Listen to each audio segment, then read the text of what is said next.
আসসালামু আলাইকুম ওয়া রাহমাতুল্লাহি ওয়া বারাকাতুহু। বিসমিল্লাহির রহমানির রহিম। নাহমাদুহু ওয়া নুসাল্লি ওয়া নুসাল্লিমু আলা হাবিবিহিল কারীম, আম্মা বা'দ। দূরের এবং কাছের, দেশের এবং প্রবাসের সম্মানিত ও দর্শক ও শ্রোতা, আমন্ত্রণ জানাচ্ছি আপনাদের অত্যন্ত প্রিয় অনুষ্ঠান শান্তির পথে। আশা করি সকলে ভালো আছেন। আমরা সকলেই জানি স্মরণকালের ভয়াবহ বন্যায় আমাদের দেশের প্রত্যন্ত অঞ্চল কয়েকটি জেলার তলিয়ে গেছে এবং অসংখ্য মানুষ সেখানে ক্ষতিগ্রস্ত হয়েছে। বানবাসী মানুষের জন্য আমাদের করণীয় কী? আজকে আমরা সেই গুরুত্বপূর্ণ সমসাময়িক বিষয় নিয়ে আলোচনা করব এবং ইসলামের দৃষ্টিকোণ থেকে আমাদের সাথে আলোচনা অংশগ্রহণ করার জন্য এবং আপনাদের প্রশ্নের জবাব দেওয়ার জন্য উপস্থিত আছেন বিশিষ্ট আলেম দ্বীন, ফরিদগঞ্জ মজিদিয়া কামিল মাদ্রাসার সাবেক অধ্যক্ষ হযরতুল আল্লাম ডক্টর AKM মাহবুবুর রহমান। আসসালামু আলাইকুম ওয়া রাহমাতুল্লাহ। আমাদের সাথে আরও আছেন ঢাকা বিশ্ববিদ্যালয়ের কেন্দ্রীয় জামে মসজিদের সম্মানিত ইমাম ও খতিব, বিশিষ্ট আলেম দ্বীন হাফেজ মাওলানা নজির মাহমুদ। আসসালামু আলাইকুম ওয়া রাহমাতুল্লাহি ওয়া বারাকাতুহু। ওয়ালাইকুম আসসালাম ওয়া রাহমাতুল্লাহ। শুধু দর্শক, আসলে বন্যা, এবারের বন্যা স্মরণকালের ভয়াবহ একটা বন্যা। আমরা অনেকেই প্রত্যক্ষ গিয়ে দেখেছি আগের যে বন্যাগুলো আর এবারের বন্যার মধ্যে অনেক পার্থক্য আছে। এবার কোথাও কোথাও দোতলা এবং তিনতলা পর্যন্ত পানির নিচে ডুবে গেছে, বিশেষ করে নিচু এলাকায়, ফেনী এবং অন্যান্য জায়গায়। সেই জন্য মানুষের ক্ষতিগ্রস্ততা এবং হতাহত হয়েছে বেশি। সেই বানবাসী মানুষগুলো বন্যার কবলতে ক্ষতিগ্রস্ত হয়েছে। এখন কোথাও কোথাও পানি একটু নামছে, কমছে, কিন্তু ওই মানুষগুলো কিন্তু বাস্তুহারা। ঘর বাড়ি নেই অনেকের, কি খাবে জানা নেই, কোথায় থাকবে তাও জানা নেই। আমরা যারা বন্যার এই কবল থেকে মুক্ত আছি, আল্লাহ আমাদেরকে মুক্ত রেখেছেন, তো আমাদের কিছু দায়িত্ব এবং কর্তব্য নিশ্চয়ই আছে। আল্লাহ পরীক্ষা করেন কাউকে বিপদ দিয়ে, আর পরীক্ষা করেন কাউকে বিপদ না দিয়ে। এই পরীক্ষায় সবাইকে উত্তীর্ণ হতে হয়। আমরা যারা এই পর্যায়ে বন্যার কবল থেকে মুক্ত, আমাদের দায়িত্ব এবং কর্তব্যকে এ বিষয়ে আলোচনা শুরু করবেন ডক্টর AKM মাহবুবুর রহমান। নাহমাদুহু ওয়া নুসাল্লি ওয়া নুসাল্লিমু আলা রাসূলিহিল কারীম, আম্মা বা'দ। قال الله سبحانه وتعالى في كلامه المجيد فرقانه الحميد اقرأ باسم ربك الذي خلق الإنسان من علق صدق الله المولانا العظيم। অত্যন্ত একটি প্রাসঙ্গিক সমসাময়িক বিষয় নিয়ে আমরা আলোচনা করছি। আসলেই আমরা ইনসান, কোরআন শরীফে প্রথম যেই কয়েকটি আয়াত নাযিল, দ্বিতীয় আয়াতে ইনসান শব্দ বলা হয়েছে। আমরা মানুষ, এখানে হিন্দু, বৌদ্ধ, খ্রিস্টান কারো কথা বলেন, ইনসান বলা হয়েছে। ইনসান লিখতে প্রথমে একটা আলিফ আছে, এটা অর্থ বিশ্বাস, ইমান থাকতে হবে। তার একটা নুন আছে, তার অর্থ নিয়াবাত, একটা নেতৃত্ব থাকতে হবে। 3 নম্বরে সিন, সাআদাত, সৌভাগ্যশাল হওয়ার জন্য সবাই চেষ্টা করতে হবে। এরপরে আলিফ উলফাত এবং ওখওয়াত, ভ্রাতৃত্ববোধ থাকতে হবে, সৌহার্দ্য থাকতে হবে, সহমর্মী থাকতে হবে। এরপরে হলো নুন, অর্থাৎ আলোকিত জীবন অর্জন করতে হবে। তো এই শব্দ যদি সংক্ষেপে বলি, আমরা প্রত্যেকটা মানুষ যখন বিপদে পড়ে অপর মানুষ তাকে সাহায্যে এগিয়ে আসবে, এটাই মানবতার কাজ। আমাদের দেশে যে ঘটনাটি ঘটে গেল হঠাৎ করে অপ্রত্যাশিতভাবে, এটা অত্যন্ত দুঃখজনক। এখন আমরা যারা বানবাসী নই, বাইরে আছে, আমাদের করণীয় কিন্তু অনেক বেড়ে গেছে। আমরা যার যা আছে তা নিয়ে তাদেরকে সহায়তা করতে হবে। খানা নাই, খাওয়া দিতে হবে। পুনর্বাসন আসতেছে, সেখানে সহায়তা করতে হবে। একটি ছেলে ভেসে যাচ্ছে, আমাদের আপনার সেনাবাহিনীর লোকেরা হেলিকপ্টার নিয়ে তাকে উঠাচ্ছে, এটা একটা মানবতার ব্যাপার।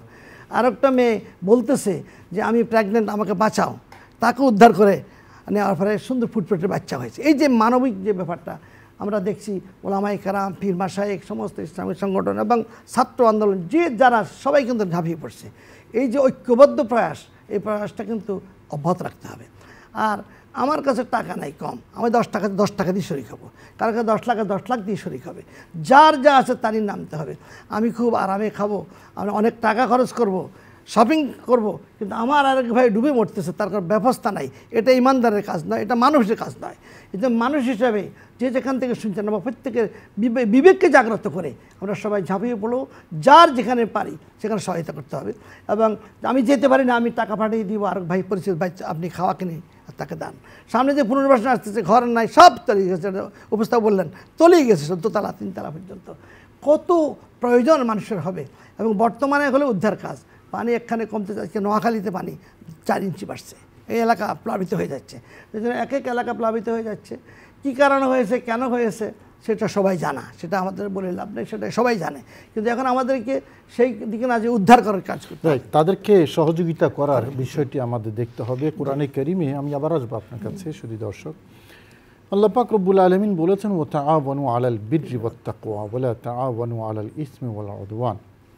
এবং রাসূল করিম সাল্লাল্লাহু আলাইহি ওয়াসাল্লাম হাদিসের মধ্যে মানব সেবা, সৃষ্টির সেবা, মানুষের জন্য আমাদের করণীয় সম্পর্কে সবিস্তারে আলোচনা করেছেন। এই আয়াতের আলোকে আমি হাফিজ মাওলানা নাজির মাহমুদ আপনার কাছে শুনতে চাইব যে মানুষ মানুষের জন্য, নবীজির জীবনও আমরা মানুষের পরোপকার, এটার এত বেশি দৃষ্টান্ত আমরা খুঁজে পাই। পৃথিবীতে এরকম দৃষ্টান্ত একসাথে কোনো ব্যক্তির, কোনো মানুষের জীবনের সন্নিবেশ এটা মানে খুঁজে পাওয়া যায় না। তো এই যখন আমাদের পেয়ার নবী রাসূল করিম সাল্লাল্লাহু আলাইহি ওয়াসাল্লামের জীবন, নবীর উম্মত হিসাবে সকল দুর্যোগ শুধু এবছরই নয়, দুর্যোগ কিন্তু এসেছে এবং আসবে, এটা আল্লাহর একটা সৃষ্টির বিধান। তো এ সকল ক্ষেত্রে রাসূল করিম সাল্লাল্লাহু আলাইহি ওয়াসাল্লামের জীবন থেকে, নবীজির হাদিস থেকে এবং পবিত্র কোরআনে কারীমের নির্দেশনা থেকে আমরা কী নেব? আলহামদুলিল্লাহ ওয়ালিহি ওয়াসসালাতু লি আহলিহা ওয়া বাদ। চমৎকার বলছিলেন এবং খুব প্রাসঙ্গিক একটি বিষয় আজকের আলোচনা, এজন্য আপনাকে আন্তরিক ধন্যবাদ। আমি যদি বলি যে আমাদের জীবনের একমাত্র লক্ষ্য উদ্দেশ্য হলো আল্লাহর সন্তুষ্টি অর্জন, তাই নাকি? নামাজ, রোজা, হজ, যাকাত যাই করি, আমাদের একমাত্র লক্ষ্য উদ্দেশ্য রেজায়ে মাওলা। তো এই আল্লাহর সন্তুষ্টি অর্জনের অনেক বড় একটা মাধ্যম হলো মানব সেবা। আপনি যে কথা বললেন, কোরআনের আয়াত এবং হাদিসে যেটা বলা হয়েছে, খায়রুন নাস মান ইয়ানফাউন নাস, মানুষের মধ্যে ওই ব্যক্তি হলো উত্তম যে অপর মানুষের কল্যাণ করে। এখানে কিন্তু মুসলমান অমুসলমান বলা হয়নি, বলা হয়েছে খায়রুন নাস মান ইয়ানফাউন নাস, ওই ব্যক্তি হলো মানুষের মধ্যে সর্বোত্তম যে অপর মানুষের কল্যাণ করে। আমরা এরকম বহু হাদিস দেখি, আল্লাহর হাবিব সাল্লাল্লাহু আলাইহি ওয়াসাল্লাম বলছেন, ইরহামু ফিল মান ফিল আরদি ইয়ারহামুকুম মান ফিস সামা, জমিনবাসীর উপর তুমি রহম করো, তাদের প্রতি করুণা করো, আসমান ওয়ালা তোমার উপর করুণা করবেন। বলছে আল্লাহু ফি আউনিল আবদি মা কানাল আবদু ফি আউনি আখিহি, ওই ভাই যে তার ভাইয়ের কল্যাণ করে, যে তার ভাইয়ের নুসরত করে, সাহায্য করে, তো আল্লাহ ওই ব্যক্তিকে সাহায্য করেন। এই যে আরও হাদিস রয়েছে, শুধু মানুষ নয়, জীবজন্তুর প্রতিও আমাদের দায়িত্ব রয়েছে। আমরা যদি ওই হাদিসটার প্রতি লক্ষ্য করি, আল্লাহর হাবিব সাল্লাল্লাহু আলাইহি ওয়াসাল্লাম বলছেন যে আল খালকু ইয়ালুল্লাহ ফাআহাব্বুল খালকি ইলাল্লাহ মান আহসানা ইলা ইয়ালিহি আও কামা ক্বালা আলাইহিস সালাতু তাসলিম। বিশ্বনবী সাল্লাল্লাহু আলাইহি ওয়াসাল্লাম বলছেন যে গোটা সৃষ্টি জগৎ আল্লাহর পরিবার, এক একজন আল্লাহর পরিবারের সদস্য। আপনি মানুষ বলেন, পশু পাখি বলেন, জীবজন্তু বলেন, সবাই কিন্তু আল্লাহর পরিবারের সদস্য এক একজন। আল্লাহর হাবিব বলছেন যে মানুষের মধ্যে উত্তম হলো ওই ব্যক্তি, আল্লাহর কাছে প্রিয় হলো ওই ব্যক্তি যে তার পরিবারের প্রত্যেকটি সদস্যের সাথে উত্তম আচরণ করে। সুতরাং মানুষ হিসেবে আমরা যদি দেখি, তাহলে শুধু মানুষ নয়, আপনার আমার কাছ থেকে জীবজন্তু পর্যন্ত ভালো আচরণ আশা করে। আরেকটা হাদিস না বললেই নয়, আমরা ওই কথা জানি, বিশ্বনবী সাল্লাল্লাহু আলাইহি ওয়াসাল্লাম বলছেন যে লা ইউমিনু আহাদুকুম হাত্তা ইউহিব্বা লিআখিহি মা ইউহিব্বু লিনাফসিহি, তুমি নিজের জন্য যেটা পছন্দ করো, অপর ভাইয়ের জন্য যদি সেটা পছন্দ না করো, তাহলে তুমি মুমিন নয়। তুমি ততক্ষণ পর্যন্ত মুমিনই হতে পারবে না যতক্ষণ তুমি নিজের জন্য যেটা পছন্দ করছো, অপর ভাইয়ের জন্য সেটা পছন্দ করছো না। তাহলে আমি যদি এখন বানভাসী হতাম, আমি যদি বিপদগ্রস্ত হতাম, আমি কি আশা করতাম? আমি আশা করতাম যে আমাকে কেউ সাহায্য করুক, আমার পাশে কেউ দাঁড়াক, আমাকে কেউ নুসরত করুক, এটা তো আমি আশা করতাম। তাহলে আপনি যদি এটা আশা করেন, তাহলে আপনার কাছ থেকেও তো আপনার ভাই সেটা আশা করে, হোক না সে অমুসলমান, হোক সে মুসলমান, যেই হোক না কেন, এখানে ভেদাভেদের কিছু নেই। সুতরাং আমাদের এই জায়গাটা দেখতে হবে যে আমি যদি আজকে এই জায়গা দেখতে হবে, আমি দেখলাম যে একজন মানুষ মারা গেছে, তো তাকে ট্রলারে করে নিয়ে যাচ্ছে, কবর দেওয়ার মতো জায়গা পাচ্ছে না, চলছে ট্রলার, একটু মাটির খোঁজে তারা চলছে। আচ্ছা, এই জায়গায় যদি আমি চিন্তা করি যে এই লাশটা যদি আমার মায়ের হতো, আমার বাবার হতো, আমার ভাইয়ের হতো, আমার সন্তানের হতো, আমি কি করতাম? আমি কি আশা করতাম। সুতরাং এই যে অবস্থার মধ্যে শায়েখ বলছেন যে আমরা কিছু চিত্র দেখেছি, আপনি বলেছেন যে চিত্রগুলো আমরা দেখেছি এটা যদি আমার জীবনে ঘটতো তাহলে আমি কি আশা করতাম। আমি তো অবশ্যই এটা আশা করতাম যে আমাকে কেউ সাহায্য করুক, তাহলে আমারও উচিত থাকুন তাদের সহযোগিতা করে, তাদের পাশে দাঁড়ানো, তাদেরকে সাহায্য করা, এটা আমার ইমানি দায়িত্ব। আপনি যে কথা বলছেন বিশ্বনবী সাল্লাল্লাহু আলাইহি ওয়াসাল্লাম দেখেন ওহী প্রাপ্তির আগেই তিনি এই কাজগুলো করেছেন, এটা আমরা সবাই জানি। 17 বছর বয়সে তিনি হিলফুল ফুজুল সংগঠন করলেন মানব সেবার জন্য, এবং তার কাছে যখন প্রথম ওহী অবতীর্ণ হয় তিনি ভয় বিহবল হয়ে গিয়েছিলেন, জানেন যে জ্বর এসে গিয়েছিল। খাদিজা রাদিয়াল্লাহু আনহা কি বলেছিলেন যে আপনি কখনো হবেন না, ক্ষতিগ্রস্ত হবে না, কারণ আপনি মানব সেবা করেন, আপনি এতিমের পাশে দাঁড়ান, আপনি আত্মীয়তার সম্পর্ক জুড়ে দেন, আপনি মানে যারা বিধবা তাদের সেবা করেন। তো এই যে কথাগুলো এটা কিন্তু আল্লাহ রাসূল সাল্লাল্লাহু আলাইহি ওয়াসাল্লাম অনেক আগে থেকে জীবনের প্রারম্ভ যখন থেকে বুঝতে শিখেছেন তখন থেকে তিনি ওই কাজগুলো করেছেন, গোটা জীবনটাই মানব সেবার জন্য। আমি আসবো, চমৎকার বলেছেন আপনি। ডক্টর এ কে মাহবুবুর রহমান নাজির মাহমুদ সাহেব শেষে যে কথাটি বললেন যে লা ইউমিনু আহাদুকুম হাত্তা ইউহিব্বা লিআখিহি মা ইউহিব্বু লিনাফসিহি, খুবই গুরুত্বপূর্ণ একটা বিষয় যে ওই জায়গায় যদি আমি বা আমার কেউ হতো তাহলে আমার কেমন লাগতো। এটা একটা মানবিক বোধ।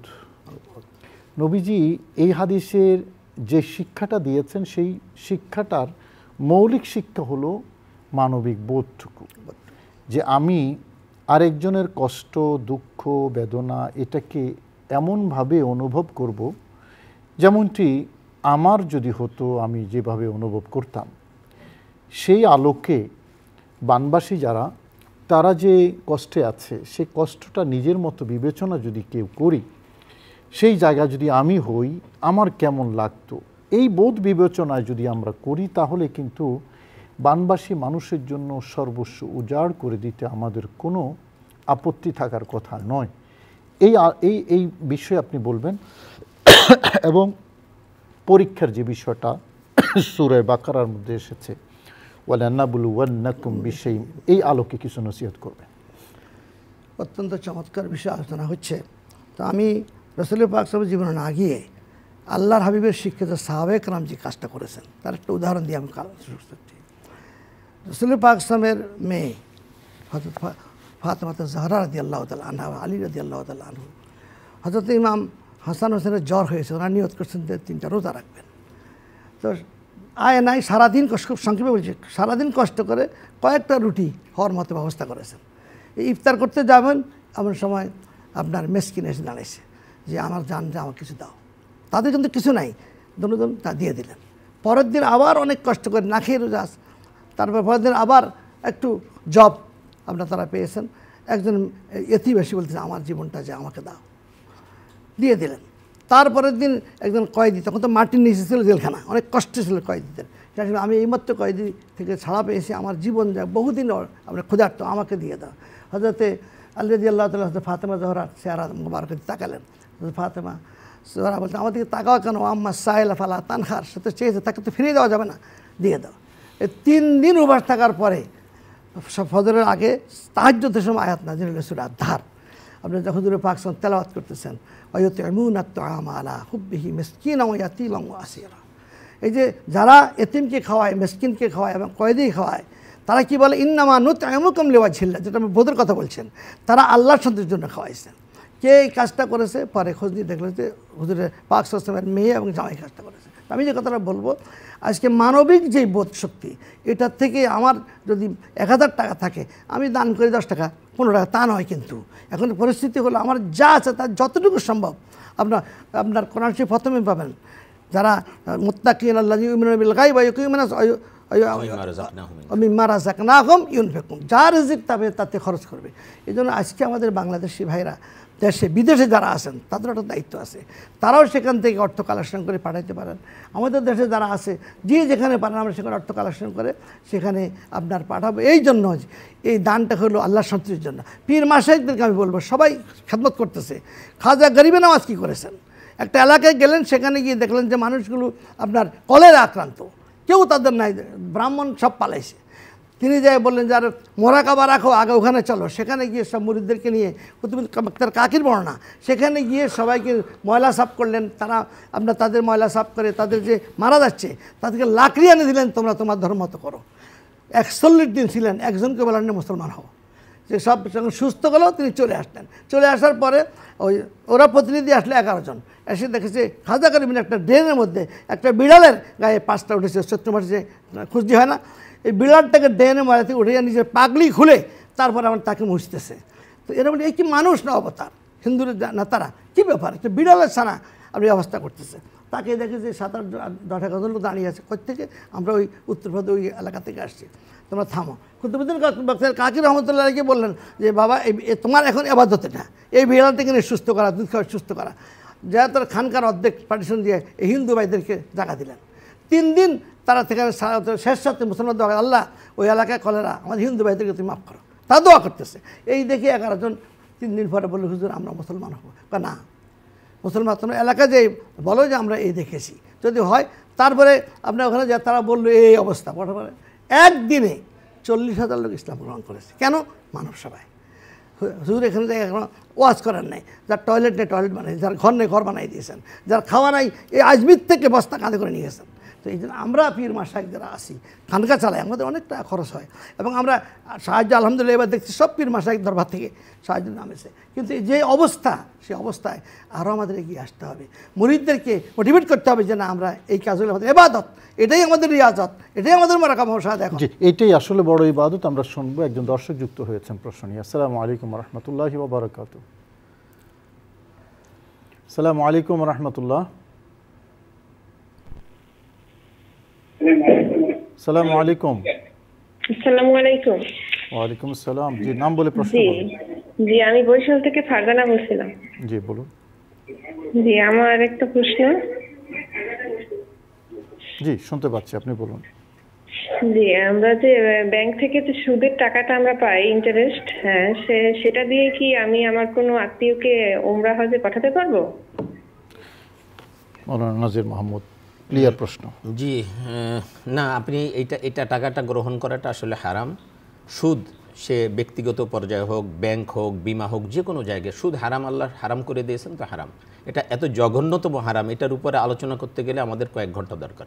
মানে খুব জঘন্যতম একটি হারাম, কবিরা গুনাহ। সুতরাং এর থেকে দূরে থাকতে হবে। হ্যাঁ, ব্যাংক থেকে যে টাকাটা দেয়, এটা আপনি সর্বোচ্চ যে কাজটা করতে পারেন সেটা হলো খুব গরিব, এই যে এখন যেমন বানভাসী মানুষ আছে তাদেরকে আপনি দিতে পারেন। খুব গরিব যারা, তাদের মানে একদম দিন চলছে না এমন যারা, তাদের খাবারের জন্য বা তাদের সহায়তার জন্য আপনি এই টাকাটা খরচ করতে পারেন।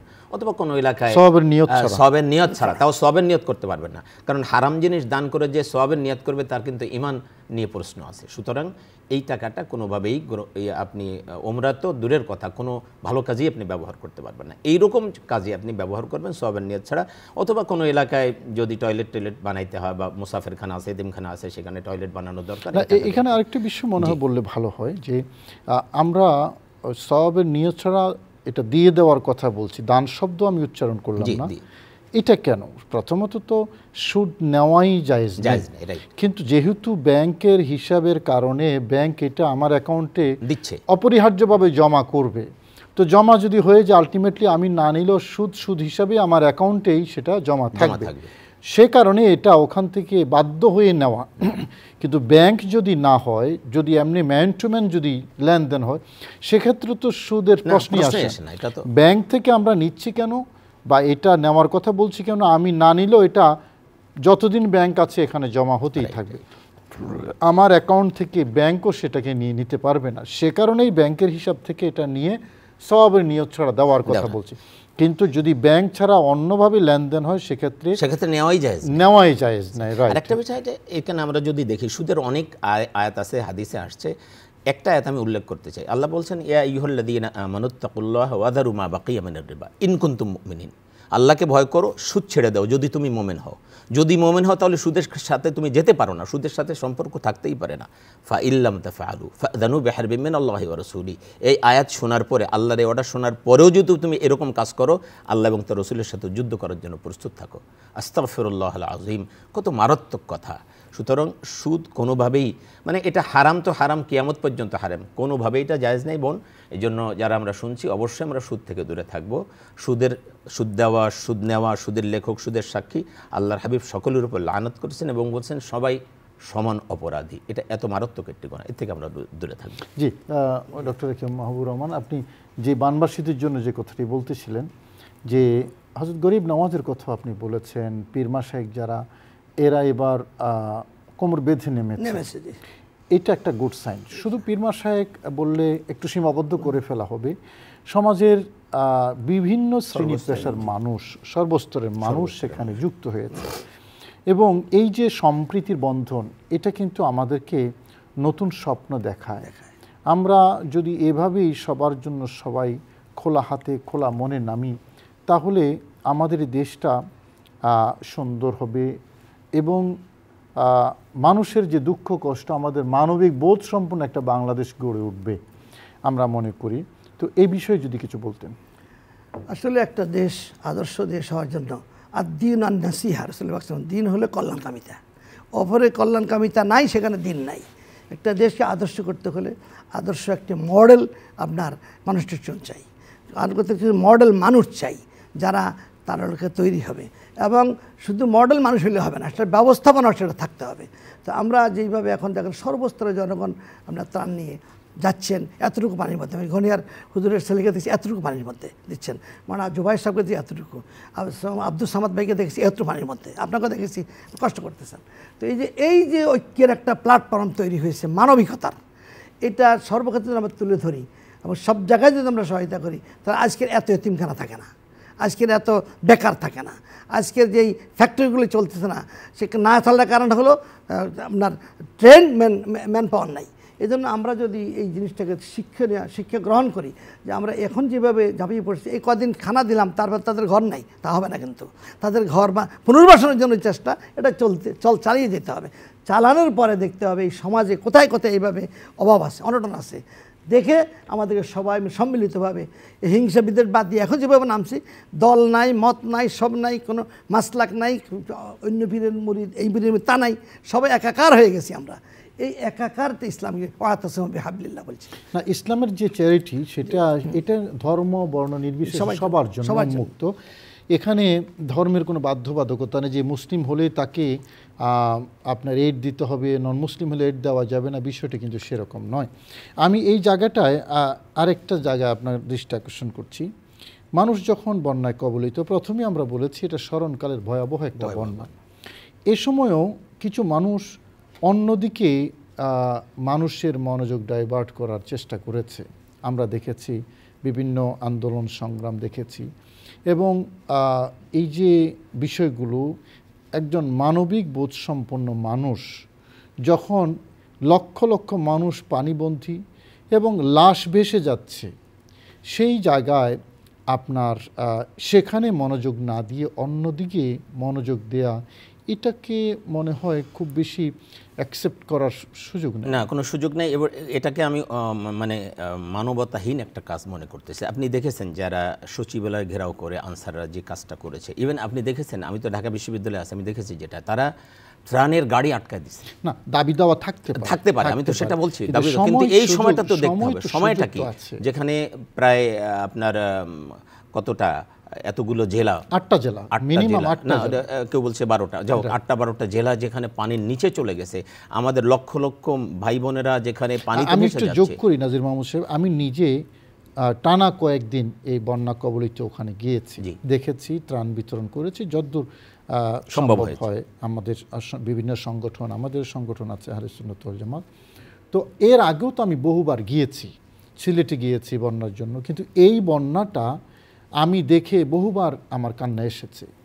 এত বেশি মানুষ অসহায়, মানে কোনো যোগাযোগ নাই, বেঁচে আছে নাকি মারা গেছে তাও বলা যাচ্ছে না। কোথাও কোথাও দেখেছি দোতলা পর্যন্ত পানি, অনেকে তো বাড়িও করতে পারতেছে না, কোথায় তার বাড়ি আইডেন্টিফাই লোকেট করা যাচ্ছে। তো এই একটা অবস্থায় এখন যারা এই কাজগুলো করছে তারা এই মানবিক বোধটুকু যদি চিন্তা না, তাদের মধ্যে মানবিক বোধ নাই। আমি বলবো যে আসলে তার একটা অশান্ত পরিবেশ সৃষ্টির জন্য, বেকায়দায় ফেলার জন্য বর্তমান যারা আছে হয়তো প্রশাসন চালাচ্ছে বা দেশ পরিচালনার জন্য, তাদেরকে বেকায়দায় ফেলানোর জন্য কাজটা করতেছে। আপনি দেখেন ত্রাণের গাড়ি আটকে দিয়ে তারপরে তারা আন্দোলন করতেছে।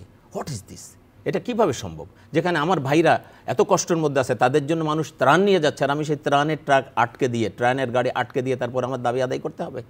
এটা কি কোনো মানবিকতা হলো? এটা তাদের মধ্যে আসলে ন্যূনতম কোনো মানবিক বোধ তাদের মধ্যে থাকতে পারে? থাকতে পারে না। সুতরাং এই কাজগুলি করা এখন তো আমাদের, যেটা আপনি বলছেন বা আমরা বলছি, যে এখন তো আমাদের সর্বতভাবে সবাই সম্মিলিতভাবে এখানে যেতে হবে। আমি কালকে যেটা দেখলাম যে প্রত্যন্ত অঞ্চল থেকে ত্রাণ নিয়ে সেখানে জমা আর পারছি না। নাজির মাহমুদ সাহেব, আপনাকে ধন্যবাদ। ডক্টর মাহবুর রহমান, আপনাকেও ধন্যবাদ।